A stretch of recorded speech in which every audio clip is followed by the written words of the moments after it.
Okay, vagus nerve exercises. So your vagus nerve, this is loose, but it runs down the sides of your body, comes down, runs down both sides of your body.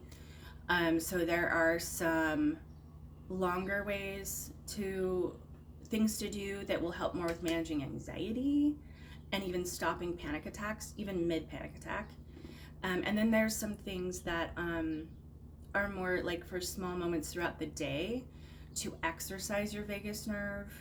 So, like a muscle, you can strengthen it. So I'm going to start with the really easy ones. So the really easy ones, your vagus nerve is closest to the surface behind your ear. So I've seen this one. So in this top little cubby, I call it a cubby, of your ear, that space in your ear, you can just like do circles there for 30 seconds. Take some deep breaths until you will be able to feel it, until you feel that like calm engage. That means you're fully in your rest and digest nervous system. Your vagus nerve is engaged, and you've strengthened it. So, doing those exercises just whenever. I wouldn't do just one side all the time. Like I said in my first video, I was weaker on the left side, or maybe I didn't even get around to saying that. I was weaker on the left side. And for me, that made perfect sense when my naturopath told me I was weaker on the left side. All of the various weird symptoms, the varied symptoms of long haul C, it really has to do with individually where your weakness is. So I've had a lot of really traumatic injuries on the left side of my body. So I'm not the least bit surprised that that's the side of my vagus nerve that got really weak. So making sure you're doing both sides, because really there are two sides that you need to actually strengthen and focus on, not just, it's not just one and done. So there's that one. So the in the ear, this like top little part where you're kind of like massaging the side of your head for 30 seconds to 2 minutes. I've seen videos suggesting that range, 30 seconds to 2 minutes. Another one, really easy, you can just rub behind your ear. And when there's a lot of people that when I tell them about rubbing this bone behind their ear, they're like, oh, when I think about it, I just do that sometimes like as a stim, right? As a, just, and yeah, your instincts are telling you to activate your vagus nerve. You're stimming like this for a reason if you do this just on your own sometimes, without thinking about it or knowing what you're doing. And breathing is always important. So yeah, just rubbing behind your ears, activating that vagus nerve. You'll feel it. It works. Another good one, and this is something you can do while you're doing those things, is deep breathing. And there's a few breathing techniques. For me with breathing, it's always important for me to really understand how it works, because people just telling me to breathe is annoying. So deep breathing, the important thing is your out breath activates your rest and digest nervous system. So even just breathing, long, slow out breath,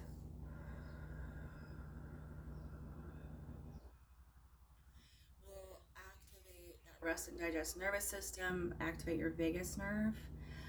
If you're ever sitting somewhere in public and you get an itch, and you're like, oh, I really don't want to scratch that itch, there's people around, use this breathing technique. You don't have to move, you don't have to do anything. You just start taking really long, slow out breaths. I've been doing this for the last year. Anytime I'm out in public and I have an itch, and the itch goes away, because the itch is a nervous system thing. So you calm your nervous system with the long, slow out breath, and it just goes away, disappears.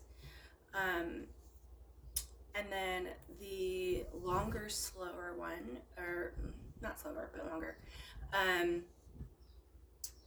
to do, especially if you're in a panic attack, is to hit the pressure point. So there's this line of pressure points that goes from right here between your eyebrows. You go up at an angle towards your hairline, down past your temple, down to your ear, over that curved bone behind your ear. Remember, that's where your bracing is closest to the surface, down the side of your neck, into that point on your shoulder where your clavicle comes together.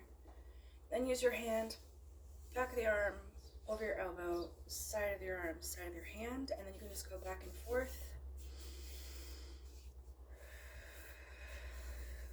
Deep breathe, long, slow out breath. And you do that on each side in that pattern. So, woo. And you use some pressure, whatever feels good to you. You can play around with what pressure works in this pattern. The whole way, you want to use pressure the whole way, because there are little pressure points the whole way in that pathway that are directly connected to your vagus nerve. So it will activate, I mean, it's really fast. Like I can feel it right now. You will feel kind of a, sometimes it's a tingling, it's just a weird feeling. But you'll feel it activating your vagus nerve. If you're really anxious, you're going to need to do it a few times before you feel that feeling, and that's okay. If you're having a panic attack, you're going to do this up to 10 times on both sides to stop a panic attack, but it will stop a panic attack even mid-panic attack. Obviously, prevention is better, so if you notice that you are getting anxious or you notice any of your early warning signs of a panic attack, just start doing this, and so you can prevent that. You can cut that off. But this is also strengthening your vagus nerve. The other piece that I use, and many people are using this to strengthen their vagus nerve and help with lots of different things, is taking phosphatidylcholine, which you can also find as PC. It's a natural supplement. It's in our food. We don't get enough of it, and that will also help to strengthen your vagus nerve. So I've been doing, supplements and exercises. I cheat. I do these exercises, at work all day with people. But I also do them in my off time all the time. So, my vagus nerve has really gotten very strong, and I don't have the choking issues anymore. I don't just become anxious for no reason really at all anymore. But, it's taken some time, and I do these exercises a lot. So start today. Do them several times a day, even if you're not anxious.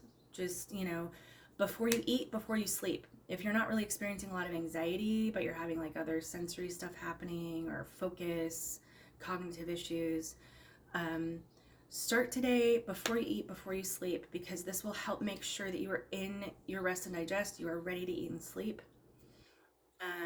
When you are in your fight or flight system, you are not ready to eat or sleep. So if you eat, even though you're in your fight or flight system, you're going to have digestion issues. The blood, it was going to help you digest your food, is in your muscles, ready to run away or punch someone in the face. And so getting into your digestive system, getting into your rest and digest system before you eat, honestly, for some people, that could get rid of like what you're experiencing with your digestive issues. Mine were more complicated than that. I had to do quite a few other things, but I did also heal my gut in this process. And so starting with regulating your nervous system, that's going to help your gut too.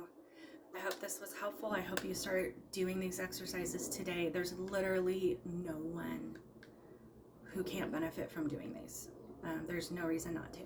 Right.